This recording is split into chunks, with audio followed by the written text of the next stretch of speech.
Assalamualaikum warahmatullahi wabarakatuh. Saya Nurwiguna Pangestika, JGB Angkatan 9 dari SD Negeri Tangke 1 Kecamatan Guntur, Kabupaten Demak akan menyampaikan tentang aksi nyata modul 1.4 Budaya Positif. Penyebaran pemahaman kepada rekan guru di SD Negeri Tangke 1. Assalamualaikum warahmatullahi wabarakatuh. Yang terhormat Bapak Kepala SD Negeri Tangke 1, yang saya hormati Bapak Ibu guru hebat dari SD Negeri Tangke 1. Sebelumnya saya mohon maaf sudah mengganggu waktunya, dan terima kasih sudah menyempatkan waktu untuk membersamai saya dalam program pendidikan guru penggerak yang telah saya jalani ini. Sebelumnya saya mohon motivasi atau bimbingan dari Bapak Kepala SD Negeri Tangke 1 kepada saya dan juga Bapak Ibu guru di sini. Bismillahirrahmanirrahim. Assalamualaikum warahmatullahi wabarakatuh. Bismillah, alhamdulillah, ala nikmatillah, wa ala rasulillah. Allahumma sholli ala sayyidina Muhammad wa ala ali sayyidina Muhammad. Yang terhormat Bapak dan Ibu guru SD Tangke 1 dan juga peserta CGP, yaitu Ibu Nurwiguna Pangestika SPD. Marilah pertama kita panjatkan puji syukur atas nikmat Allah yang telah diberikan kepada kita pada hari ini, siang ini. Kita masih dipertemukan dalam keadaan sehat. Oleh karena itu kita syukuri dengan ikhlas bilisan alhamdulillahirobbilalamin. Sholawat serta salam tak lupa kita tujukan pada junjungan kita Nabi Muhammad Rasulullah Sallallahu Alaihi Wasallam dengan membaca sholawat Allahumma sholli ala sayyidina Muhammad wa ala ali sayyidina Muhammad. Semoga dengan memperbanyak bacaan sholawat kita akan mendapatkan syafaatnya dari yaumul qiyamah. Amin. Bapak Ibu guru serta Ibu peserta CGP Pahabra dan 9 yang kami banggakan. Terima kasih pada kesempatan saat ini kita bisa menikmati dan nanti akan mendengarkan sosialisasi dari beliau Ibu Nurwiguna Pangestika dalam guru atau calon guru penggerak untuk menyampaikan modul 1.4.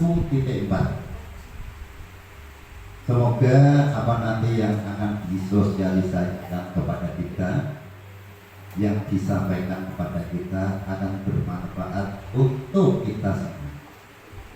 Harapan kami, Bapak Ibu, sebagai calon guru penggerak adalah akan menuju kesuksesan. Oleh karena itu, bagi teman-teman guru yang belum sempat atau belum menikmati, segera nanti semoga Allah memberikan jalan yang terbaik untuk bisa menikmati dan juga akan menjadikan calon guru penggerak. Program dari pemerintah ini kita dukung, kita dorong.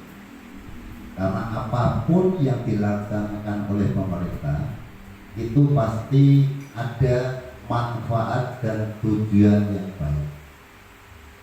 Oleh karena itu, karena Bapak dan Ibu guru masih muda-muda, tambah semangat, tambah kekompakan untuk menuju kesuksesan di masa depan. Semua itu Bapak Ibu guru akan tertuju pada dunia pendidikan, terutama difokuskan pada peserta didik sebagai penerus generasi bangsa. kita asuh, kita bimbing kepada anak-anak kita.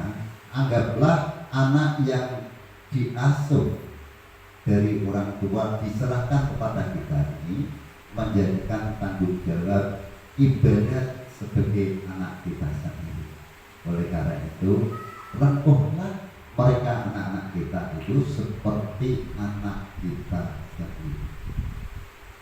Harapan dari wali murid dan masyarakat yang telah mempercayakan kepada diri kita, pada sekolah kita, itu adalah pasti menginginkan anak-anak mereka untuk kita asuh dengan baik, untuk kita didik baik karakter, baik akademis maupun non akademis yang nantinya akan menuju anak yang kita banggakan dan anak yang dibanggakan oleh orang tua. Ada siswa yaitu bakal mikul dur mendem jeruk. Oleh karena itu kami harapkan kepada anak-anak nanti untuk dididik sebaik mungkin, terutama tentu semampu kita. Jangan membuat program yang sekiranya tidak mampu untuk melakukan. Program kecil manfaatnya yang besar. Jangan membuat program yang gede tapi tidak bisa kita lakukan. Intinya program yang simpel tapi manfaatnya yang besar. Itu harapan. Untuk selanjutnya pada kesempatan kali ini sosialisasi untuk modul 1.4 kami serahkan sepenuhnya kepada Ibu Norwigina Pangestika. Saya selaku yang dituakan, apabila ada kekurangan, kekilafan dan kurang menyentuh tadi panjenengan, kami jadi mohon maaf yang besar-besarnya. Bila itu dia, wassalamualaikum warahmatullahi wabarakatuh.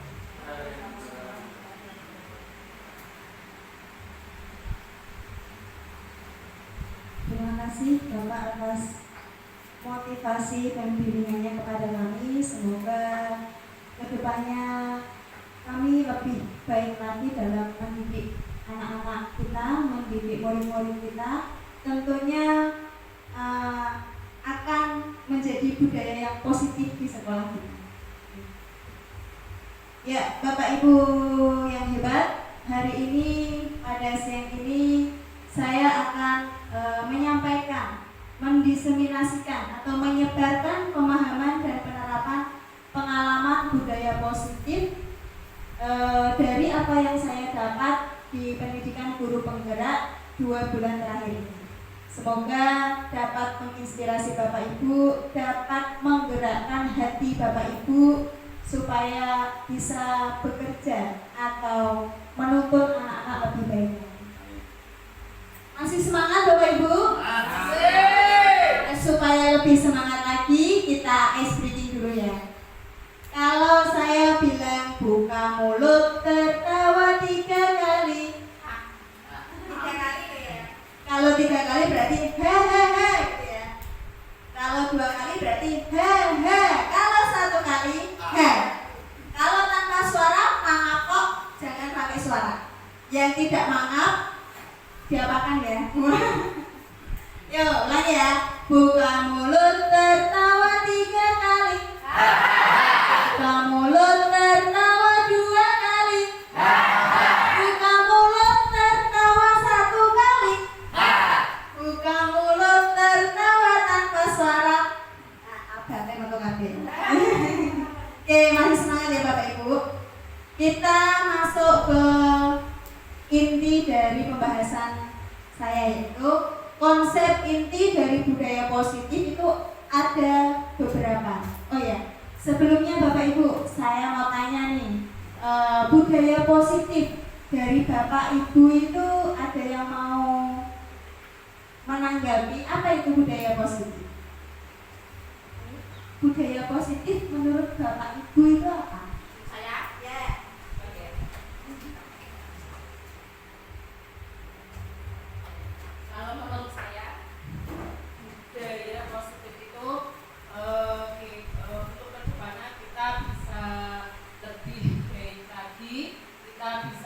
memperbaiki kekurangan kita dan apa yang meninggalkan yang sekiranya yang belajar tidak yakin kita.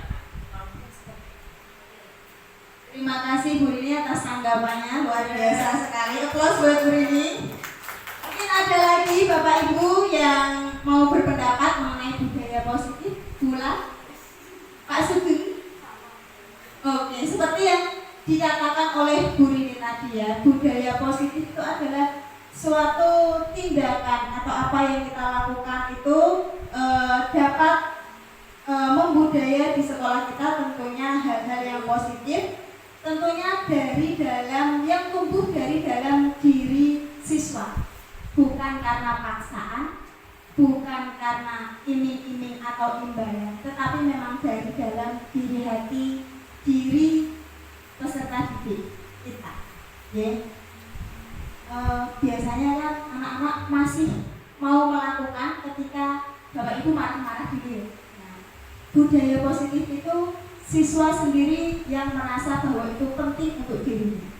Nah, di sini ada beberapa materi mengenai budaya positif. Yang pertama yaitu perubahan paradigma belajar, yang kedua disiplin positif, kemudian nilai-nilai kebajikan, kebutuhan dasar manusia, motivasi perilaku manusia, posisi kontrol guru, keyakinan kelas, dan segitiga restitusi.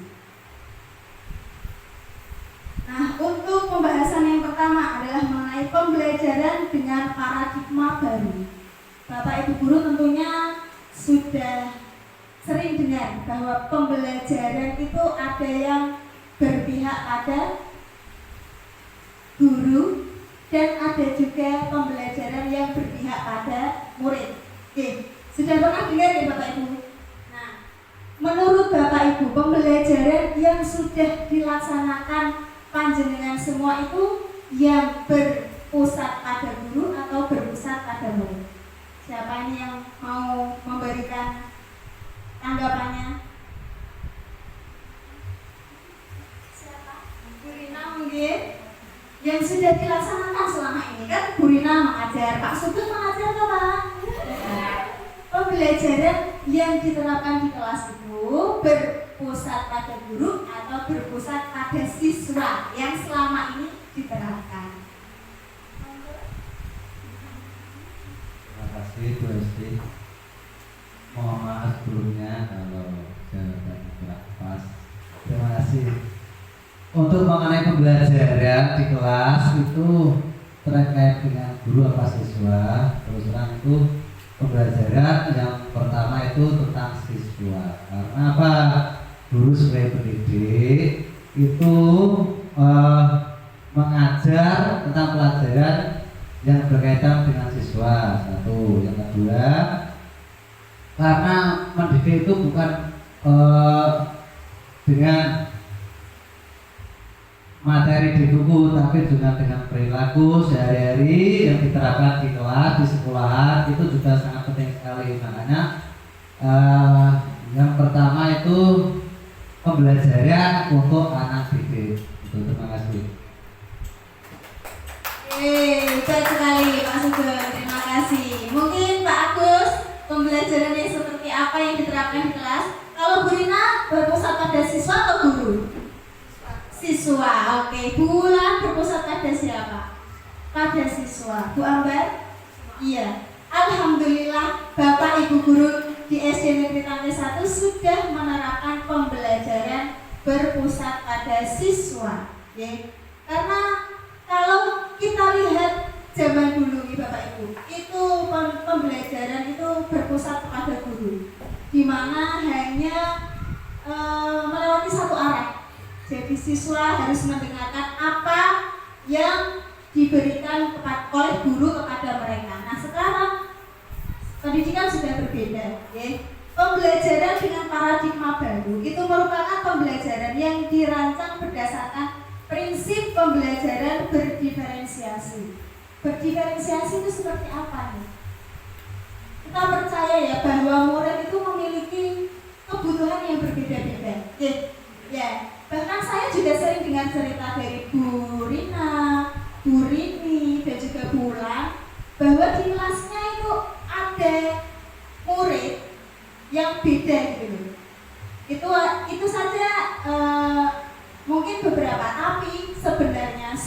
siswa itu memiliki karakter yang unik, punya masing-masing. Misalnya di kelas 5 ada siswa yang bernama Kolifat.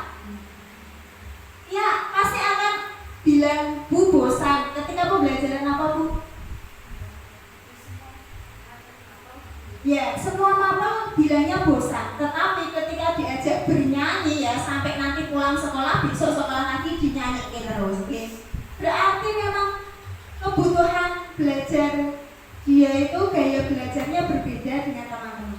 Itu baru satu, belum dari seluruh seluruh siswa yang ada di SD kita. Nah, sehingga para peserta didik itu belajar sesuai dengan kebutuhan berdasarkan tahap perkembangan sesuai teori psikologi modern yang tentunya untuk mewujudkan profil pelajar Pancasila. Oke. Ada 6 dimensi profil pelajar Pancasila. Oke. Masih ingat Bapak Ibu? Masih. Yang pertama, beriman dan bertakwa kepada Tuhan Yang Maha Esa. Yang kedua, berwawasan global, ya, di mana kita juga akan menanamkan rasa toleransi siswa kepada sesamanya, kepada teman-temannya, atau bahkan di masyarakat pun juga anak-anak kita harapkan dapat berkebinekaan global. Kemudian yang ketiga ada gotong royong. Kita juga selalu menanamkan sikap gotong royong untuk anak-anak ini. Bersih-bersih ketika masuk gerbang itu anak-anak sudah mengambil sampah tanpa terkecuali. Kemudian kreatif. Kita berusaha menumbuhkan anak-anak untuk kreatif dalam belajar, dalam menciptakan hal-hal yang baru yang belum pernah ia lakukan. Kemudian bernalar kritis. Yang terakhir adalah mandiri. Oke, Bapak Ibu. Nah, untuk selanjutnya di sini ada sebuah kegiatan. Saya minta ada 2 Bapak atau Ibu guru ke depan memperagakan kegiatan kepalan tangan. Ada yang sebagai A dan sebagai B. Yang sebagai A nanti menyobek secari kertas kecil, kemudian tuliskan benda atau sesuatu yang sangat berharga, kemudian letakkan di salah satu tangan Anda dan genggam benda atau sesuatu tersebut dengan segala daya, sekuat-kuatnya, dan buatlah sebuah kepalan. Kemudian nanti untuk Bapak atau Ibu yang berperan sebagai B akan mencoba dengan sekuat tenaga membuka kepalan tangan dari teman A tadi, ya. Bagaimana bisa ya? B bisa membujuk, mengancam, menghardik, merayu, menyuap atau apa saja supaya bisa membuka kepalan tangan. Oke, saya minta 2 Bapak atau Ibu maju yang berperan sebagai A dan berperan sebagai B. Ya, Bu Rini kayak sama siapa nih? Pak Agus ya, Pak Agus.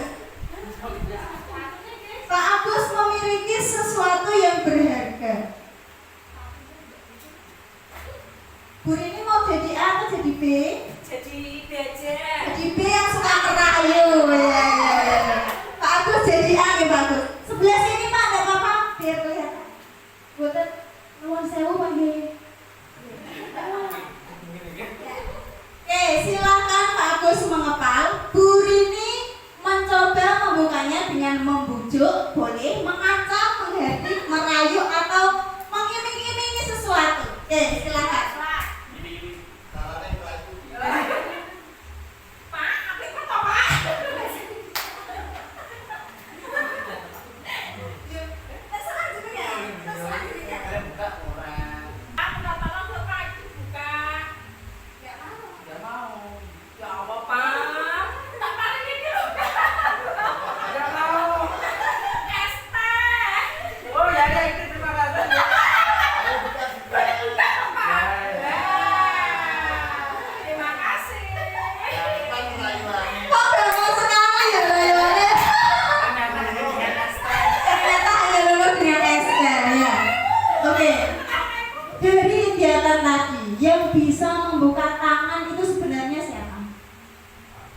Diri kita sendiri, entah itu mau dirayu, mau diancam, Pak, buka ora Pak, nanti nih pulang tak cegat loh Pak, nah, bilang gitu.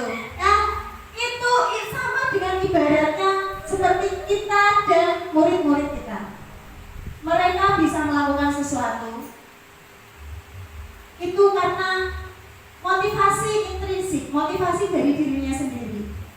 Ya, bukan karena kita, tetapi tumbuh dalam dirinya sendiri.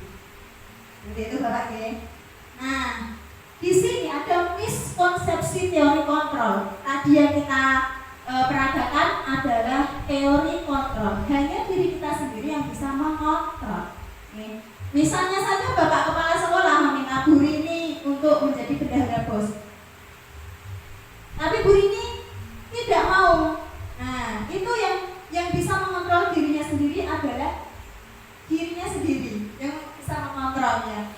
Mungkin saja Bu Rini mau, tetapi dengan rasa berat hati, sehingga pekerjaannya nanti mungkin akan terbengkalai, ya. Karena bukan dari motivasi dirinya, saya saja Pak yang jadi bendahara BOS misalnya. Kalau seperti itu akan lebih baik. Nah, di sini ada miskonsepsi teori kontrol. Yang pertama, ilusi guru mengontrol murid. Kita merasa kita bisa mengontrol murid kita, gitu. Kita memerintah anak-anak, kemudian anak-anak bisa melakukan sesuatu apa yang kita inginkan. Itu merupakan ilusi. Ilusi Bapak Ibu, itu bukan nyata. Itu hanya karena siswa mengizinkan kita untuk mengontrol diri.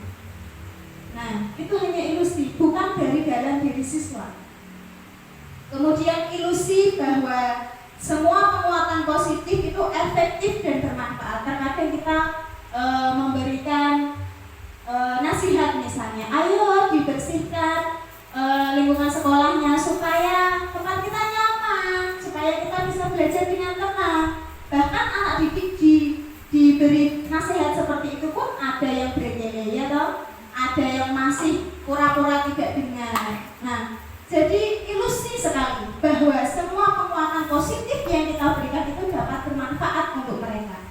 Kalau di dalam diri mereka tidak muncul motivasi sendiri. Kemudian ilusi bahwa kritik dan membuat rasa bersalah mampu menguatkan karakter. Kita juga selain memberikan pengarahan, pasti juga kita pernah menghukum, memarahi anak-anak kita sehingga mereka merasa bersalah. Apakah dengan seperti itu anak bisa memiliki karakter yang lebih baik? Belum tentu. Terkadang ada anak yang bisa berubah, tetapi ada juga anak yang justru memperbaiki kesalahan hanya karena supaya tidak dimarahi oleh bapak ibu gurunya. Padahal dalam dirinya pengen sekali ganggu temennya, tetapi takut kalau dimarahi oleh gurunya sehingga karakter yang sebenarnya itu tidak akan muncul. Hanya ilusi, sepertinya sudah manut, tetapi bukan, hanya ilusi semata. Kemudian ilusi bahwa orang dewasa itu berhak memaksa. Kita sebagai guru otomatis kita adalah orang yang lebih dewasa dari anak-anak kita, ya. Kita merasa kita kan guru, kita berhak untuk memaksa anak-anak kita untuk menjadi lebih baik. Padahal itu hanya ilusi, hanya mereka sendiri yang bisa merubah dirinya. Ya, Bapak Ibu. Itu merupakan teori kontrol dan miskonsepsi yang sudah kita pikirkan. Di sini mengubah paradigma stimulus respon ke pendekatan teori kontrol. Yang sebelumnya itu kita merasa bukan ilusi itu tadi adalah stimulus respon. Nah, sedangkan teori kontrol berbeda. Stimulus respon itu realitas atau kebutuhan kita itu sama. Padahal setiap orang apakah kebutuhannya sama? Tidak. Itu teori stimulus respon. Nah, marilah kita beralih ke teori kontrol bahwa realitas atau kebutuhan kita itu berbeda. Maka kita bisa memahami murid-murid kita bahwa mereka pun juga berbeda. Kemudian semua orang melihat hal yang sama, sedangkan teori kontrol setiap orang memiliki gambaran yang berbeda. Ada anak yang sekolah karena mau dapat sangu, ada anak yang sekolah karena memang ingin mencari ilmu. Setiap anak memiliki gambaran yang berbeda-beda, ya Bapak Ibu. Tidak bisa disamakan, sedangkan di stimulus respon itu semua disamaratakan. Kemudian kita mencoba mengubah orang agar berpandangan sama dengan kita. Padahal kita sendiri juga merasa bahwa pandangan setiap orang, pandangan kita dengan teman kita saja berbeda. Saya merasa nyaman nih dengan Kak Agus, belum tentu Bu Rina. Bu Rina lebih nyaman dengan Pak Sugeng. ya itu berbeda. Kemudian orang lain bisa mengontrol saya, itu di stimulus respon. Kita punya keyakinan bahwa orang lain bisa mengontrol saya. Sedangkan teori kontrol itu hanya Anda yang bisa mengontrol diri Anda. Anda mau menyukai siapa saja, itu terserah diri Anda. Mau tidak menyukai siapapun, itu dari dalam diri Anda. Nah, kemudian kebalikannya, saya bisa mengontrol orang lain. Sedangkan di teori kontrol, Anda tidak bisa mengontrol orang lain. Orang lain bisa berjalan dengan kontrolnya masing-masing. Jadi meskipun Bapak Partono juga sebagai pemimpin SD kita, beliau pun tidak bisa mengontrol kita. Kita diminta untuk mengerjakan tugas apa misalnya. Terkadang apa yang diberikan itu tidak bisa kita kerjakan. Tuh. Kemudian pemaksaan ada pada saat bujukan gagal. Sedangkan teori kontrol, kolaborasi dan konsensus menciptakan pilihan-pilihan baru. Biasanya yang di stimulus respon itu paksaan ada pada saat bujukan gagal. Nah, misalnya di sini ada anak yang berantem sama temannya, membuat temannya menangis. Kita biasanya ngapain Bapak Ibu? Memarahi yang membuat temannya menangis, gitu. Padahal setiap orang itu memiliki alasan atau tujuan masing-masing, ya. Jadi seharusnya kita itu berkolaborasi, menanyakan alasannya seperti apa, solusinya seperti apa, bukan langsung menyalahkan anak didik kita yang berbuat sesuatu yang menurut kita salah. Kemudian model berpikir menang kalah. Kemudian beralih ke teori kontrol, yaitu model berpikir menang-menang. Bapak Ibu guru masih pernah dengar win-win solution? Nah, win-win solution. Kalau di stimulus respon itu kita merasa kita yang menang, murid yang kalah, karena kita merasa bisa mengontrol mereka. Sedangkan di teori kontrol, kita berpikir itu model menang-menang. Kita bisa mengendalikan anak, anak bisa mengendalikan dirinya sendiri. Nah, itu win-win solution, yaitu model berpikir menang-menang. Jadi tidak hanya menyalahkan anak, tetapi anak diajak untuk mencari solusinya untuk dirinya sendiri. Seperti itu. Nah, kita masuk ke pembahasan yang kedua, yaitu disiplin positif. Disiplin berasal dari kata disiplina yang artinya belajar. Disiplin mengacu pada disiplin diri dan memiliki tanggung jawab terhadap apa yang dilakukannya berdasarkan nilai-nilai yang diyakini. Kemudian untuk disiplin positif itu merupakan salah satu cara penerapan disiplin yang bertujuan untuk menumbuhkan kesadaran serta memberdayakan peserta didik tanpa imbalan, penghargaan, ancaman atau hukuman. Jadi disiplin positif itu adalah disiplin yang berasal dari kesadaran diri anak, bukan karena mendapat penghargaan, ancaman atau hukuman. Ya. Kadang kan ada anak yang diminta untuk maju, susah sekali kalau tidak ditunjuk. Nah, itu juga dari disiplin positif. Kalau mau maju itu guru terkadang ayo yang mau maju dikasih hadiah baru maju semua. Nah, itu berarti anak-anak belum menerapkan disiplin positif. Nah, sebagai pendidik, tujuan kita adalah menciptakan peserta didik yang memiliki disiplin diri sehingga mereka berperilaku mengacu pada nilai-nilai kebajikan universal dan memiliki motivasi intrinsik dalam perubahan perilaku ke arah yang lebih baik. Jadi kita berusaha untuk menciptakan peserta didik yang disiplin tetapi dari dalam dirinya sendiri dan perilaku mengacu pada nilai-nilai universal, nilai-nilai kebajikan universal. Nah, nilai-nilai kebajikan universal itu apa Bapak Ibu? Nilai-nilai yang telah disepakati tanpa membedakan agama, ras, bahasa, atau apapun itu. Di agama apapun, peduli itu adalah nilai-nilai kebajikan. Jadi Bapak Ibu, jadi nilai-nilai kebajikan ini di seluruh kalangan apapun itu sama. Peduli, rajin itu kreativitas, dan masih banyak sekali di situ nilai-nilai kebajikan yang bisa kita munculkan dalam diri anak melalui proses-proses pendidikan karakter, melalui proses pembelajaran yang kita lakukan. Oke. Nah, masuk ke pembahasan yang selanjutnya, yaitu kebutuhan dasar manusia. Kebutuhan dasar manusia adalah segala sesuatu yang kita lakukan untuk mendapatkan apa yang kita inginkan. Seluruh tindakan yang kita lakukan memiliki tujuan tertentu, dan semua usaha terbaik yang kita lakukan adalah dalam rangka agar kebutuhan dasar kita terpenuhi dengan baik. Oke. Misalnya apa Bapak Ibu kebutuhan dasar manusia? Makan, apalagi sandal, papan, kata Pak Agus. Apalagi mungkin ada kebutuhan-kebutuhan yang lain supaya kita bisa bahagia. Mungkin kita butuh apa? Lilin. Ya, itu juga kebutuhan dasar manusia. Iya. Nah, ada 5 kebutuhan dasar manusia. Yang pertama yaitu bertahan hidup. Jadi di sini bertahan hidup itu yang seperti apa? Makanan, pakaian, tempat tinggal, keamanan, dan kesehatan. Jadi ketika ada siswa yang pagi-pagi kita ajar ngelentuk sekali, ya jangan langsung dimarahi. Kamu diajar malah tidur terus ya.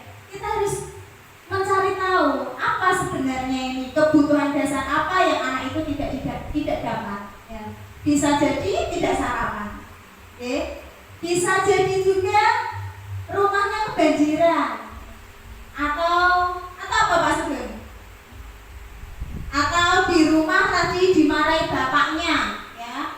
Atau juga iya kurang sehat atau badannya itu tidak enak badan, ya sakit. Jadi jangan langsung dimarahin, ditanya dulu, kita mencari tahu sebenarnya apa yang terjadi. Nah, siapa tahu memang kebutuhan dasar anak-anak kita itu belum terpenuhi. Kemudian yang kedua adalah rasa sayang dan rasa diterima, yaitu rasa diterima, dipedulikan, berbagi, bekerja sama, menjadi bagian dalam kelompok. Terkadang kita melaksanakan pembelajaran itu kelompok nih Bapak Ibu. Kadang kita lihat ada satu atau beberapa anak di dalam sebuah kelompok itu tidak ngapa-ngapain. Kita beranggapan anak itu nggak mau kerja, gitu. Padahal belum tentu anak itu tidak mau kerja. Bisa jadi kelompoknya itu mengintimidasi. Ya, belum tentu yang tidak mau kerja itu salah. Bisa jadi yang sebagian lagi itu yang menyebabkan si anak ini tadi tidak mau kerja karena mungkin bukan temannya, bukan CS-nya, ya. Biasanya nggak mau main tapi jadi kelompoknya. Bisa jadi seperti itu. Nah, itu merupakan kebutuhan dasar kasih sayang dan rasa diterima. Di dalam kelompok tadi, anak tidak merasa diterima oleh kelompok. Kemudian kebutuhan yang ketiga yaitu penguasaan, harga diri, keinginan untuk dianggap, memimpin, berprestasi, diakui dan didengar.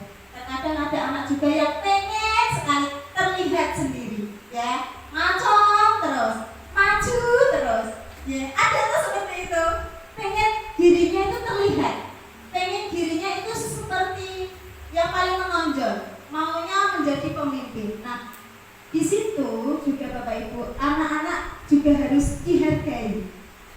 Tidak apa-apa, mungkin memang kebutuhannya pengen kita memperhatikan anak tersebut. Kemudian kebebasan itu mandiri, memiliki pilihan, mencoba hal baru, mampu mengendalikan diri, arah dirinya. Oke. Jadi di sini kebebasan dalam konteks pembelajaran, anak itu juga bebas mengikuti pembelajaran seperti apa yang dia mau. Tadi di awal sudah saya katakan bahwa ada pembelajaran berdiferensiasi karena kebutuhan mereka berbeda. Nah, ada beberapa gaya belajar siswa. Masih ingat Bapak Ibu? Misalnya gaya belajar yang dengan penglihatan, gaya belajar visual, ya. Lebih suka, ada juga yang lebih suka dengan suara-suara atau nyanyian, berarti auditori, ya. Kemudian ada juga yang nggak mau diam ketika di dalam kelas, ya toh, melaku, yang bukan canggih. Nah,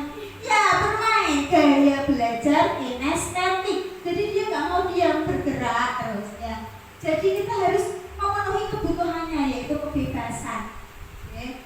Bagaimana caranya? Ya tidak terus langsung dibebaskan. Kita buat beberapa metode di mana anak yang menyukai visual kita fasilitasi, auditori juga kita fasilitasi, dan juga yang kinestetik itu. Misalnya juga kita bisa mengemas pembelajaran kita dengan permainan. Kemudian yang kelima yaitu kesenangan. Bermain, humor, antusiasme, dan tertawa. Dalam pembelajaran kita juga harus mengemasnya dengan cara yang menyenangkan. Ojo diterangkan terus. Saya juga kadang seperti itu. Soalnya kadang ya diterangkan, tetapi kadang juga kemas dengan permainan. Atau bahkan bapak ibu juga bisa melucu, ya, melawak misalnya ketika menerangkan, anak-anak bisa dijadikan contoh. Kita anak-anak senang, ya Pak Agus ya. Bahkan, tapi ada yang nggak mau dicontohkan ya Pak. Kalau dicontohkan jelek, tapi kalau dicontohkan bagus senang. Misalnya juga kita ibu-ibu boleh nih kemayu. Nanti anak-anak juga senang melihat bapak ibu gurunya itu kemayu di depan kelas menjelaskan. Nah, sama seperti kita, bahkan anak kecil kita saja itu juga butuh kesenangan. Oke. Nah, supaya sepertinya Pak Sugeng sudah ngantuk, kita senang-senang dulu Pak Sugeng, bergerak ya. Semua berdiri ya. Semua berdiri biar ngantuk. ETM dari tadi bosan ya mendengarkan terus. Ini ada ice breaking, aram sam sam. Jadi Bapak Ibu nanti gerakannya lagunya aram sam sam, guli guli guli guli guli ram sam sam. Oke Pak, itu kudu megol-megolnya. Aram sam sam ini ya Pak. Oke, kita lihat aja di videonya.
Gimana Bapak Ibu? Seru nggak tadi ice breaking-nya? Nah, Bapak Ibu guru aja seneng ya, apalagi anak-anak. Jadi nanti bisa dicari di YouTube untuk ice breaking anak-anak ya.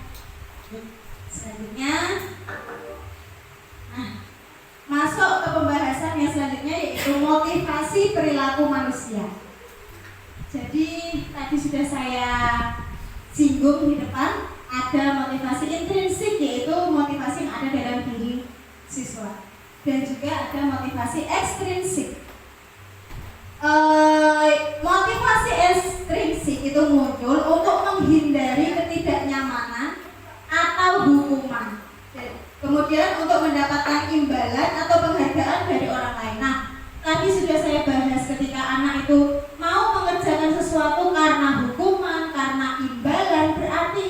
motivasi ekstrinsik, motivasi dari luar diri anak ya. Kemudian yang motivasi intrinsik yaitu untuk menjadi orang yang mereka inginkan dan menghargai diri sendiri dengan nilai-nilai yang mereka percaya. Jadi mereka merasa ini perlu untuk saya dan saya meyakini saya bisa menjadi lebih baik. Itu motivasi intrinsik. Nah, berkaitan dengan motivasi perilaku siswa itu ada 3 istilah. Yang pertama adalah hukuman, konsekuensi, dan restitusi. Jadi hukuman, konsekuensi, dan restitusi itu 3 hal yang berbeda. Jika hukuman itu tidak terencana atau tiba-tiba, misalnya tidak mengerjakan PR, ayo yang tidak mengerjakan PR siapa? Tuh, lari 10 kali di lapangan. Bapak Ibu pernah? Pernah, saya juga pernah. Ya, itu adalah hukuman. Kemudian murid tidak tahu apa yang akan terjadi atau tidak dilibatkan. Jadi seperti sekonyong-konyong kita membuat aturan sendiri tanpa siswa itu terlibat. Jadi siswa tidak tahu ujuk-ujuk disuruh lari, ujuk-ujuk disuruh push up. Nah itu adalah hukuman. Kemudian hukuman juga bersifat satu arah, hanya dari guru. Kemudian berupa hukuman fisik atau psikis. Bahkan terkadang apa yang kita ucapkan itu bisa menyakiti hati murid kita. Jadi harus hati-hati. Kemudian untuk konsekuensi itu terencana atau disepakati sesuai peraturan.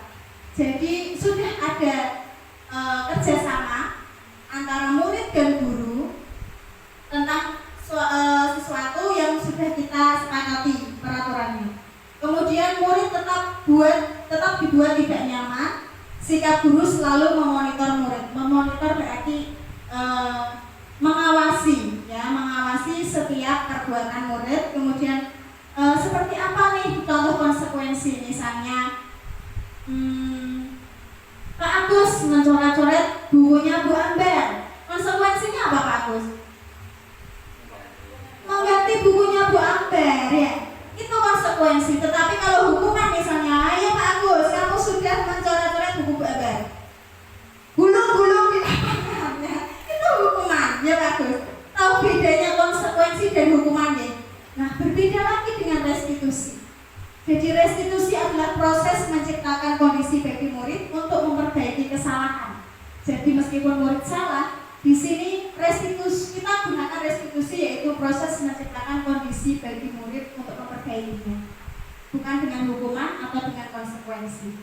Kemudian proses kolaboratif yang mengajarkan murid untuk mencari solusi sendiri, seperti tadi yang saya paparkan di teori kontrol ya. Murid kita ajak berdiskusi, kita ajak berdialog, berkolaborasi untuk menemukan solusi apa yang telah ia lakukan.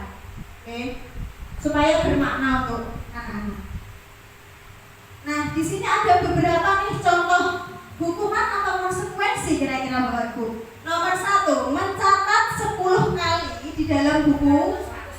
100 kali saya tidak akan terlambat lagi karena yang terlambat ke sekolah. Kira-kira hukuman atau konsekuensi? Apa? Iya. Ini adalah hukuman, bahwa tidak ada hubungannya antara telat dan menulis kalimat seperti itu. Oke. Kemudian kira-kira konsekuensinya apa ketika terlambat? Ketinggalan pelajaran. Konsekuensinya itu katanya terlambat. Jadi konsekuensinya ya tidak mendapat pembelajaran di awal tadi yang teman-temannya dapat. Kemudian yang kedua, lari mengelilingi lapangan basket 2 kali karena terlambat 10 menit untuk pelajaran PJOK. Hukuman atau konsekuensi? Apa? Bu Rini, hukuman atau konsekuensi? Pak Sugeng apa? Oke, ada 2 suara, ada hukuman, ada konsekuensi. Pak Bu Rini? Konsekuensi. Oke, kira-kira apa ya ini? Kok bisa konsekuensi? Di sini kita lihat itu adalah pelajaran PJOK. Ketika ia terlambat, ya, ketika ia terlambat 10 menit, pasti teman-temannya sudah pemanasan. Sedangkan ia, maka guru PJOK-nya meminta untuk berlari.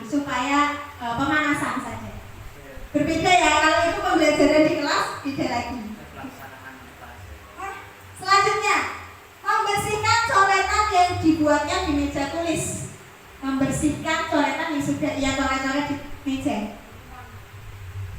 Apa? Setelah yang mencoret-coret, ayo dibersihkan. Kok coret-coret ini ya? Apa? Konsekuensi apa hukuman?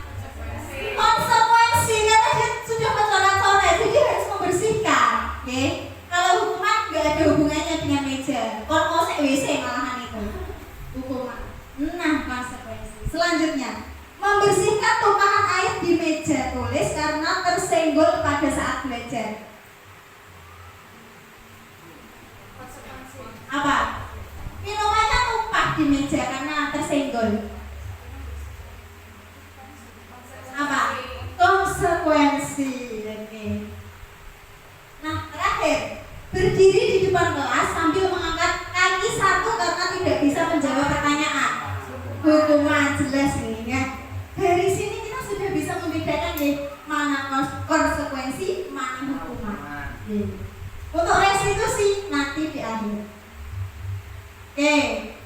Pembahasan yang selanjutnya adalah 5 posisi kontrol guru. Kita sebagai guru memiliki posisi kontrol untuk murid kita. Yang pertama sebagai penghukum, pembuat rasa bersalah, sebagai teman, sebagai pemantau, dan juga manajer. Nah, kira-kira selama ini Bapak Ibu guru itu posisi kontrolnya sebagai apa? Kalau saya ya, saya penghukum ya, pernah. Pembuat rasa bersalah juga, teman juga. Pak Agus apa Pak Agus?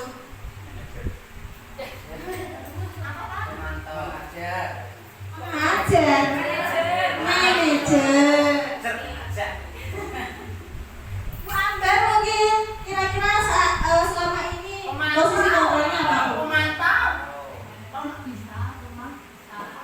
Manajer bisa, teman bisa pula.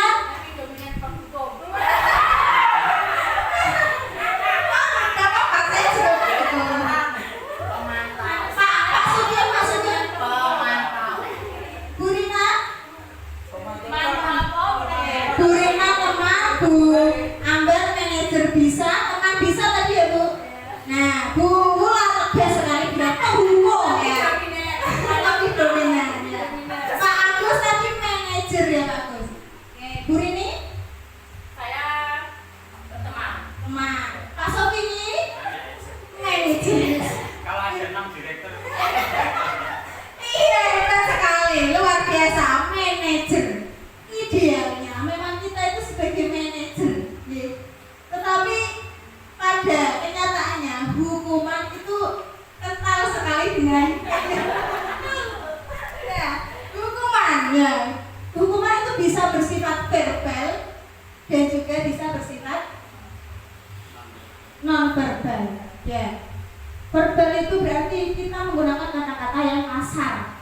Non verbal juga kadang kita mencubit, nah, atau apa tadi, menghukum dengan fisik, nah itu.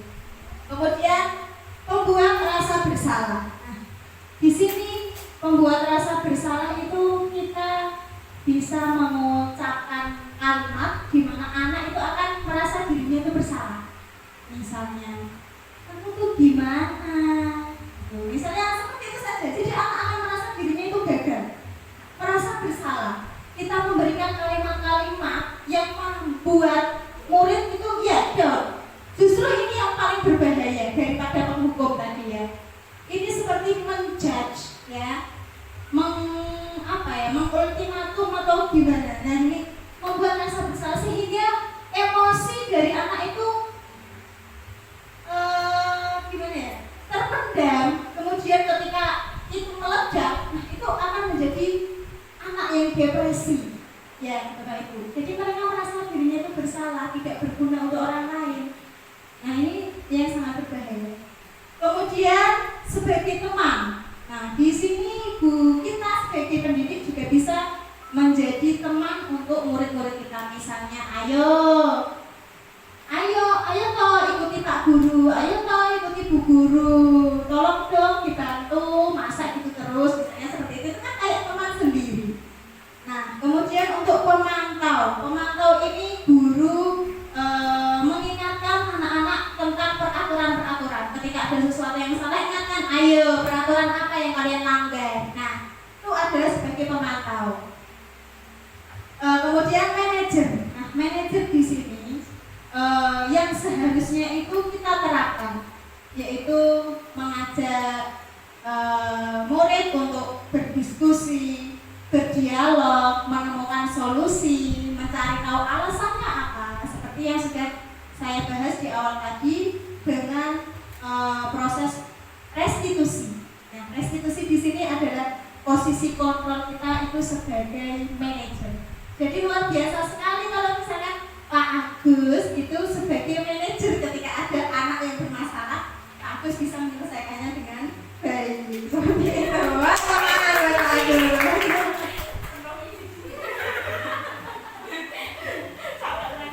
Di sini saya memiliki contoh penerapan 5 posisi kontrol sebagai guru.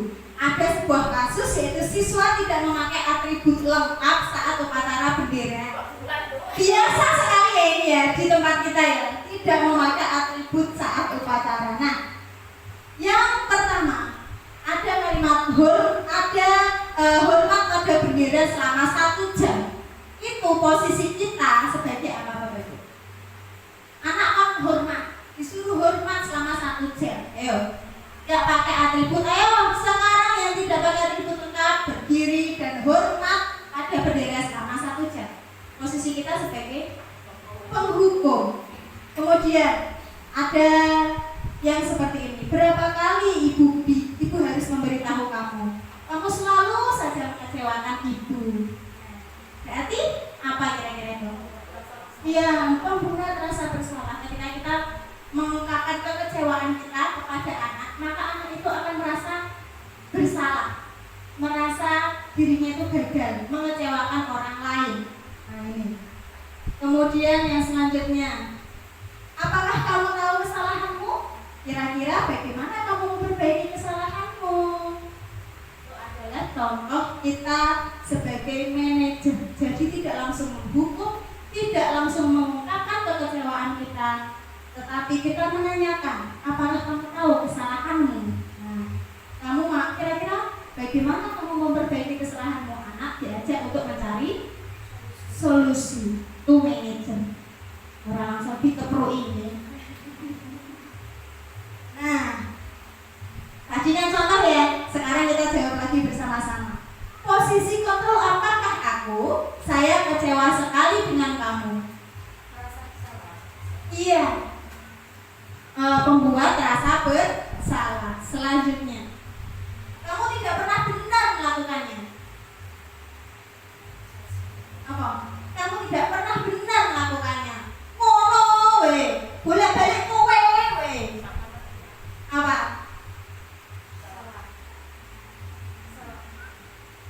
Salah terus ini tugasnya. Ya senang. Ya apa itu? Kamu nggak tahu benar we jenenge kok. Kalimat ini bukan tindakan. Hukuman bisa verbal, bisa non verbal. Jadi tidak selalu dengan tindakan fisik, tapi kata-kata kasar juga.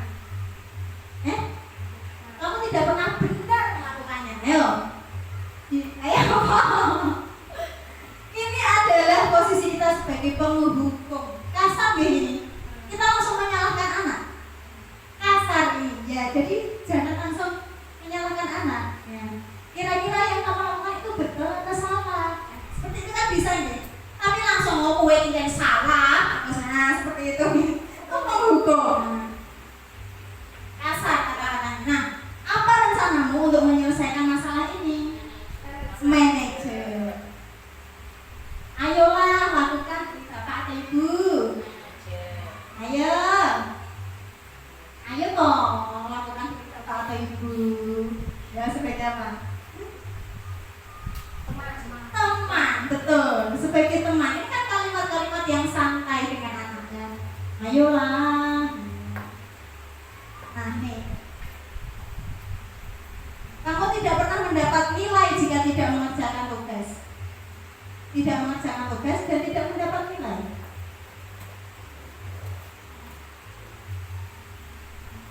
Dan tidak mendapat tugas, mendapat nilai enggak? Enggak dong. Posisi kontrol. posisi kontrol bukan konsekuensi. Kira-kira apa nih ya? Ini kan pasti mesti toh kalau tidak mengerjakan tidak dapat nilai toh. Lah apa berarti? Itu kan sudah peraturan. Apa?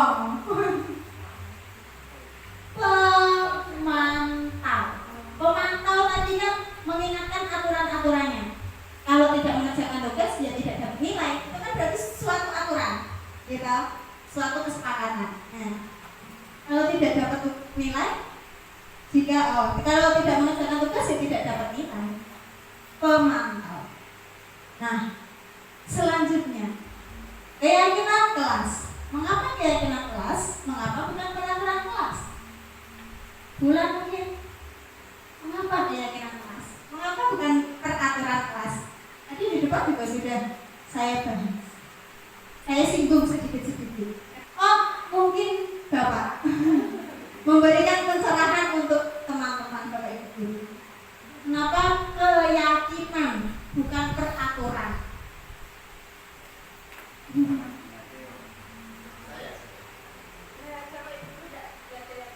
Terima kasih. Ini sebetulnya dari Bapak Ibu Guru, saya sebagai pemantau dari Dewan Tuhan dan Ibu Guru. Namun tidak ada salahnya apabila kami hanya menyampaikan berkaitan dengan mengapa keyakinan kelas bukan peraturan. Kalau keyakinan kelas itu timbul dari diri sendiri, dari dalam diri anak, sehingga anak melakukan atau warga dalam kelas itu melakukan dengan ikhlas, tanpa ada tekanan, tanpa ada rasa ketakutan. Aku marah ini, aku bakal untuk sanksi begini. Tetapi kalau muncul dari intern itu tanpa disuruh, tanpa diperintah, mereka akan melakukan dari dalam diri sendiri dengan ikhlas.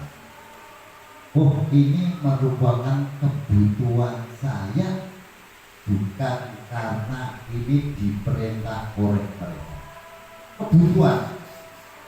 Salah satu contoh saja. Oh, kalau kelas itu bersih, berarti kebutuhan mereka dalam kelas, karena membutuhkan suasana yang nyaman di kelas. Gitu. Terima kasih. Ini hanya masukan untuk Bapak dan Ibu Guru.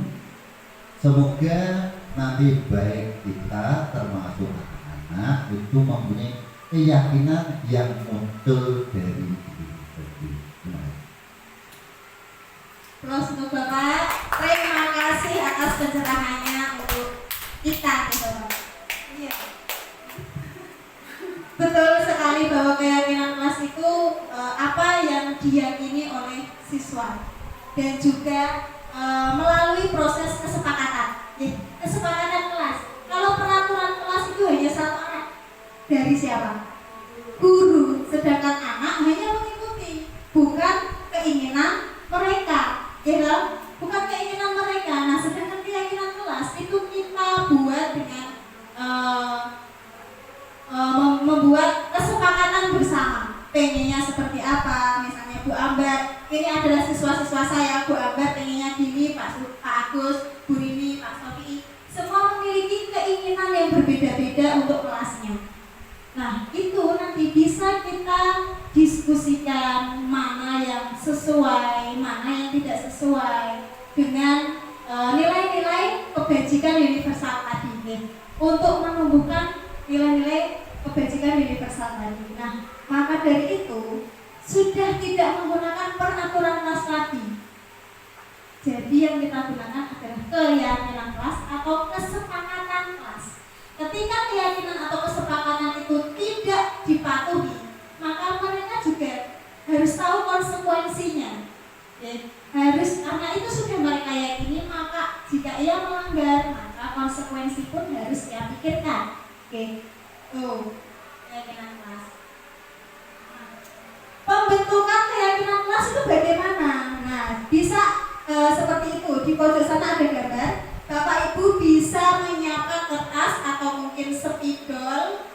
warna-warni untuk anak-anak menuliskan keinginannya itu apa. Yang jelas keinginannya itu harus sesuai dengan profil pelajar Pancasila, dengan nilai-nilai kebajikan yang bisa ia tumbuhkan dalam dirinya.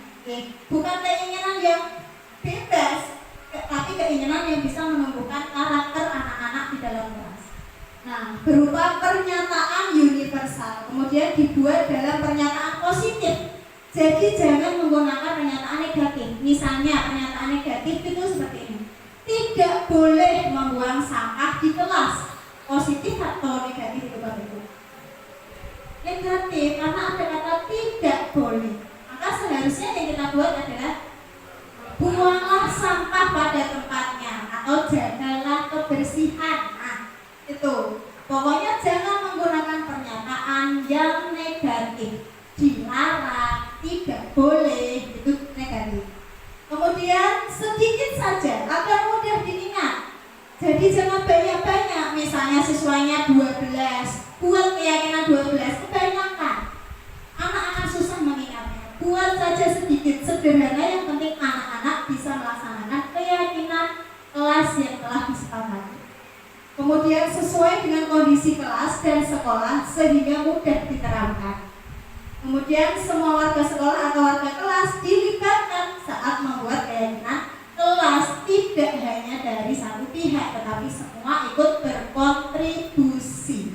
Nah, di situ ada tempelan-tempelan itu adalah keinginan-keinginan siswa yang ditampung oleh Bapak Ibu gurunya. Kemudian jika ada yang sama, kita eliminasi. Yang sama ya satu aja yang digunakan.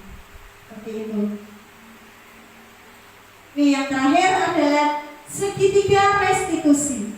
Restitusi tadi adalah proses untuk mengembalikan kondisi awal murid yang sebelumnya itu yang merasa gagal, kita kembalikan menjadi perilaku yang lebih baik. Yaitu suatu proses dialog yang dijalankan oleh guru agar dapat menghasilkan murid yang mandiri dan bertanggung jawab. Adalah segitiga restitusi. Yang pertama yaitu menstabilkan identitas. Ketika ada anak membuat suatu masalah, langkah yang pertama adalah menstabilkan identitas. Misalnya ketika ada anak yang terlambat, kita stabilkan dulu identitasnya. Jangan langsung membuat anak itu merasa bersalah kalau dirinya terlambat. Kita ajak saja berdialog. Kenapa kamu terlambat? Kamu udah berapa kali nih terlambat nih? Nah, pasti anak-anak akan menjawab. Kemudian, kenapa alasanmu apa? Kok kamu terlambat? Nah, itu anak akan lebih nyaman, akan lebih merasa dirinya dihargai oleh guru, akan lebih terbuka tentang apa yang ia kendala apa yang ia alami. Kemudian yang kedua yaitu validasi tindakan yang salah. Ketika anak sudah mulai bisa bercerita, maka validasi tindakan yang salah. Apakah yang kamu lakukan itu betul? Salah, Bu. Nah, seperti itu adalah validasi. Apakah yang ia lakukan itu betul atau salah? Yang ketiga, menanyakan keyakinan. Karena tadi di kelas kita sudah membuat keyakinan kelas. Maka ketika ia membuat masalah, pasti ada keyakinan yang dilanggar. Nah, kira-kira kamu masih ingat gak keyakinan kelas kita? Masih, misalnya datang tepat waktu. Nah, sekarang kamu terlambat. Kira-kira yang kamu lakukan itu harusnya bagaimana? Saya tidak akan terlambat lagi. Kenapa kamu terlambat? Pasti ada alasan. Misalnya tadi mandi antri, ya, di rumah ada 10 orang misalnya. Jadi itu ada beberapa alasan. Misalnya juga tidurnya malam karena hari ini mantu, ya, tetangganya berisik, ya, tidur malam. Itu banyak sekali. Nah, jadi segitiga restitusi yang pertama itu kita harus menstabilkan dulu. Jangan langsung membuat anak merasa bersalah, tetapi stabilkan dulu identitasnya. Tanya yang baik-baik dulu. Ingatkan bahwa Bapak Ibu guru juga pernah terlambat. Saya yakin, saya dulu SMA juga sering terlambat. Semua orang pernah melakukan kesalahan, gitu, termasuk kita. Jadi anak-anak melakukan kesalahan, ya wajar. Seperti itu. Nah, yang pertama nih, menstabilkan identitas. Nah, ini ada beberapa kalimat yang bisa Bapak Ibu ucapkan, ya, buat berbuat salah itu wajar. Tidak ada manusia yang sempurna. Ibu bapak juga pernah melakukan itu. Ibu bapak tidak mau mencari siapa yang salah, tetapi ingin mencari solusi. Nah, kamu berhak merasa begitu. Kamu berhak misalnya marah memukul temannya, boleh saja. Kenapa ia memukul temannya? Karena untuk mempertahankan dirinya. Ya, bisa jadi yang salah juga yang dipukul, belum tentu yang memukul itu bersalah. Kemudian validasi tindakan yang salah, kalimatnya bisa seperti itu. Kamu pasti punya alasan mengapa melakukan hal itu. Padahal kamu bisa melakukan hal yang lebih buruk dari ini ya. Tapi kamu masih bisa nih, hanya sebatas ini ya. Hanya menggebrak meja, tidak menggebrak wajah temanmu ya. Itu masih bisa, masih ada sesuatu yang lebih buruk, tetapi ia masih melakukan yang lebih baik. Kamu patut bangga karena telah melindungi sesuatu yang penting untukmu. Kemudian kamu melakukannya karena mempertahankan sesuatu yang penting bagimu. Yang terakhir, menanyakan keyakinan. Tadi yang sudah saya katakan, jika sudah ada keyakinan anak tersebut melanggar keyakinan yang mana. Nah, selanjutnya ini ada contoh sedikit tentang penerapan segitiga restitusi. Hanya contoh.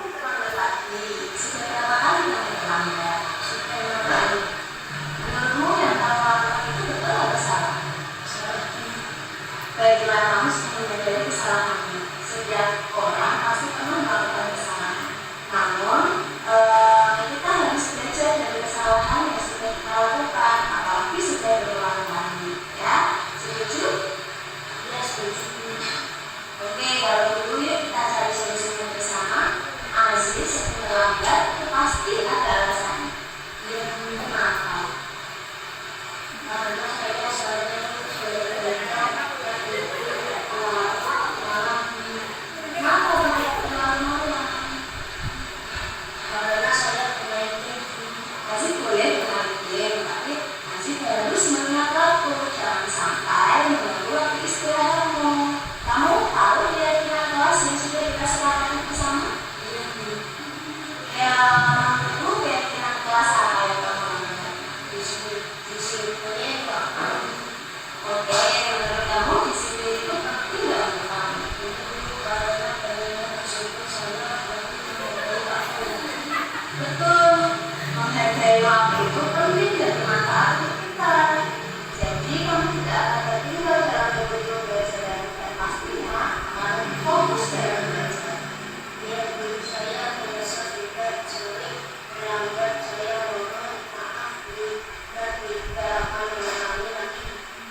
itu hanya contoh ya Bapak Ibu, contoh saja. Siapa tahu nanti ada anak-anak kita yang bermasalah, jangan dimarahi ya Bu.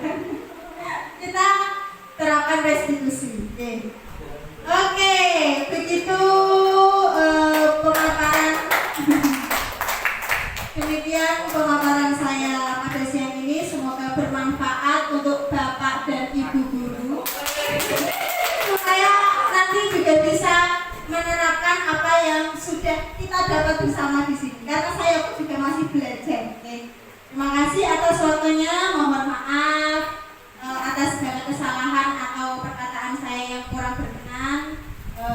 Semoga bermanfaat. Selamat beristirahat. Wassalamualaikum warahmatullahi wabarakatuh. Waalaikumsalam warahmatullahi wabarakatuh.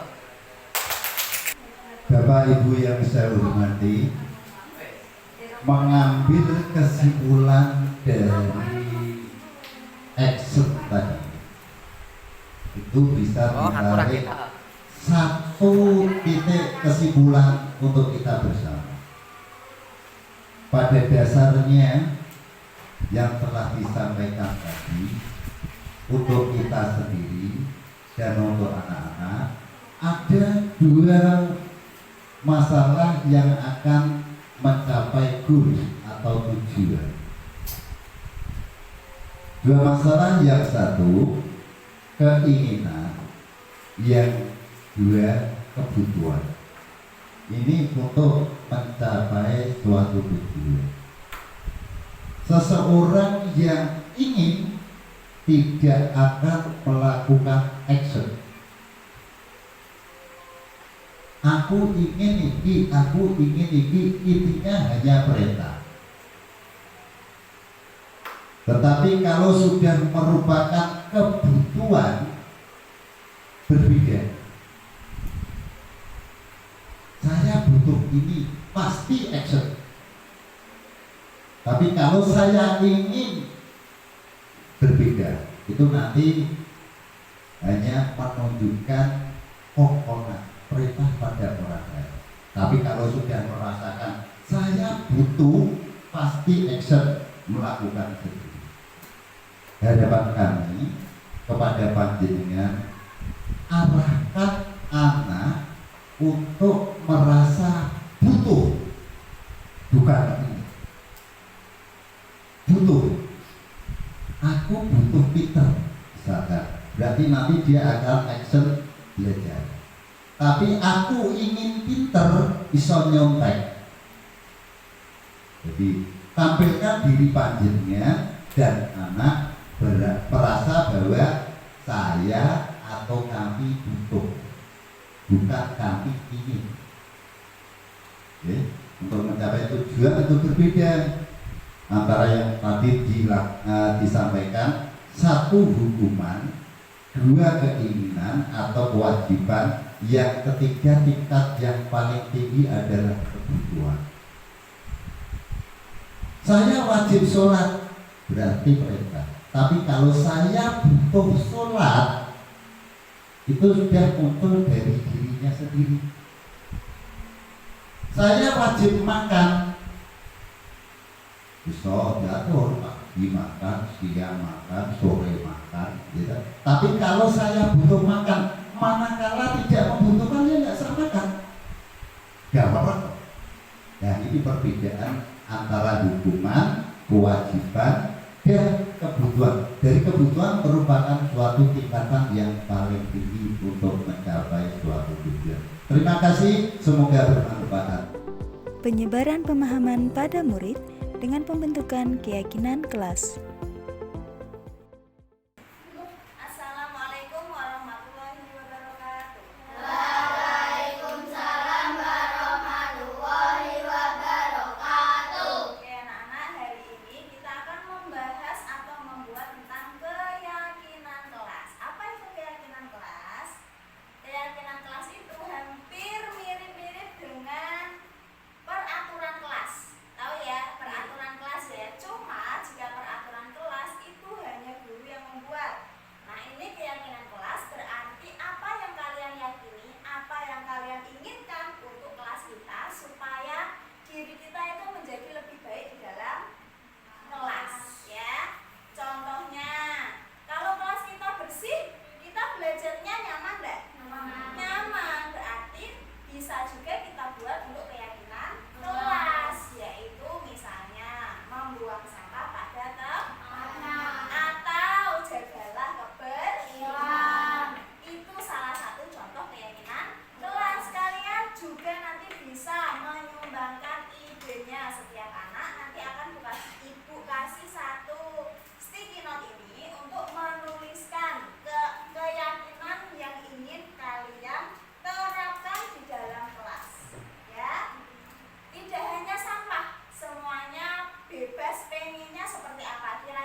Dari ke-6 keyakinan kelas ini, tidak boleh ada kalimat negatif. Kalimat negatif itu yang seperti apa? Misalnya ada kata tidak boleh, dilarang, itu namanya kalimat negatif. Keyakinan yang kita buat harus menggunakan kalimat positif. Apakah di sini tadi ada nih, tidak boleh ejek-ejekan dengan teman. Kira-kira kita ubah menjadi apa? Kan ada kata tidak boleh ejek-ejekan. Supaya lebih positif untuk kita jadikannya kalimat apa? Nah, tidak ejek-ejekan berarti kita harus saling menyayangi, saling menghormati. Ya toh? Nek saling menghormati, apakah kita akan mengejek teman-temannya? Tidak. Oke. Yang pertama, kita buat kalimat positifnya, yaitu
Audio Jungle.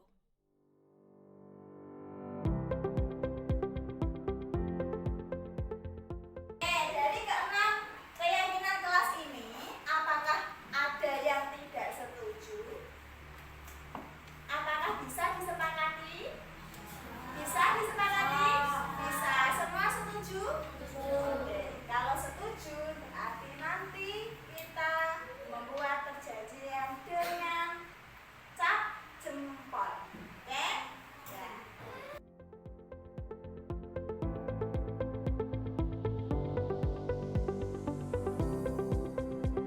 Audio Jungle.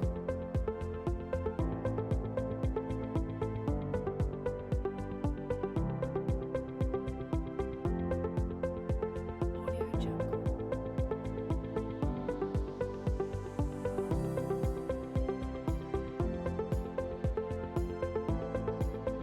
Audio Jungle.